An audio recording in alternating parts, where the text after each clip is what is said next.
Everyone says being broke is about money, but sometimes being broke is about your heart.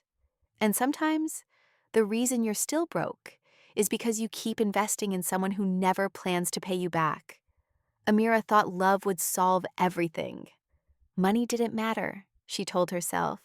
She whispered this lie every time she paid for dinner, every time she covered the rent when David forgot, every time she loaned him cash for a business idea that was never real. She was 24 when she met him. Bright-eyed, new job, new city. First paycheck that felt too small but full of promise. David was 27. A poet in baggy shirts, big dreams, empty pockets. He said he'd change the world with his words. She believed him. On their first date, he told her he'd forgotten his wallet. She laughed, paid the bill. It felt romantic, the way new love excuses anything. One date became 10. His toothbrush ended up in her bathroom. 3 months later, he moved into her tiny apartment. His guitar leaned against her wall. His shoes were scattered everywhere. Amira liked the mess. It felt like a story. Their story. At first, it was coffee money. Then cab fares, groceries, bills. Amira told herself it was okay. He's an artist, she said. He'll pay her back when his book sells. She covered the landlord with one hand and held her dream with the other. David promised her Paris, promised her sold-out shows, his name on shelves.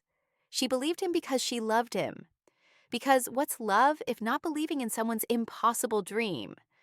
But dreams cost money, and dreams don't pay rent. 6 months in, Amira skipped lunch so David could focus. A year in, her credit card bill bled red, and she pretended not to see it. Her friends asked questions she couldn't answer. Does he work? When will he start helping? Amira hated those questions. She hated them because the truth bruised her pride. She told them, "You don't understand him. He's special." They nodded politely. They didn't believe her. Maybe she didn't believe herself either.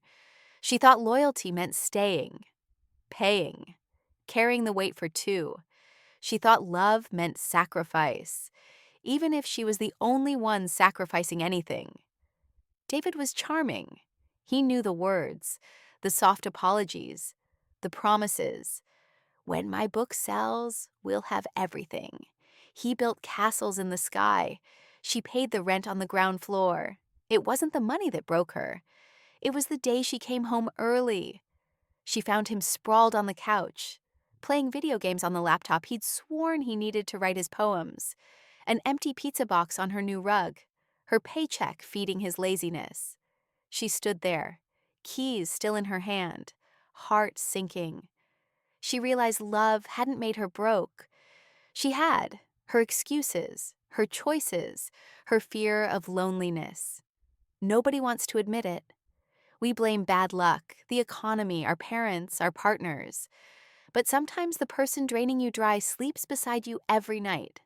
The fight wasn't loud, she didn't scream, didn't throw things, didn't ask, "Why don't you love me enough to try?" She already knew the answer. She packed his guitar first, the one he hadn't played in months, his shirts, his dreams that never fed them. She stacked it all by the door, a goodbye gift wrapped in quiet. When he came home with a cheap pack of cigarettes bought with her last 20, he found her waiting, suitcase in her hand, his life in a box. He asked, "Where am I supposed to go?" She said, "Somewhere that's not on my dime." She cried that night. Of course she did. Endings hurt even when they're right. The bed was big, cold, empty. But the next morning she woke up lighter. No new debt, no new excuses, no empty promises to feed. She sold the spare furniture, canceled the second Netflix profile, moved to a smaller apartment closer to her new job. She started paying her real debts, the bills, the credit card, her overdue self-respect. Freedom didn't look like fireworks. It looked like $20 in her wallet that no one could steal. It looked like saying no to draining people. Yes, to herself. People like to say love is sacrifice, but the wrong love is theft. And you're the one handing over the keys. If you're still broke, look at who you're paying for. Who lives rent-free in your wallet? Who lives rent-free in your head? Maybe it's not a boyfriend. Maybe it's your fear of being alone. Maybe it's the old story that you're not enough on your own. Amira still sees him sometimes. Same cafe, same lines. Telling the same dreams to a new girl who'll pay for his coffee.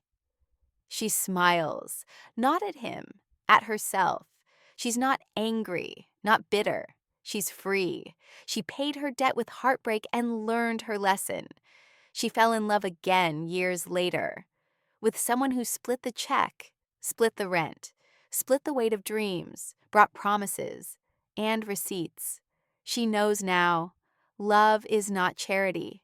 Love is an investment. If you're the only one paying, you're not in love. You're funding someone else's comfort at your cost. If you're still broke, look closer. Pack the guitar. Leave the excuses by the door. Cut your losses. Pay your own debt first. And never stay broke for someone who won't help you grow.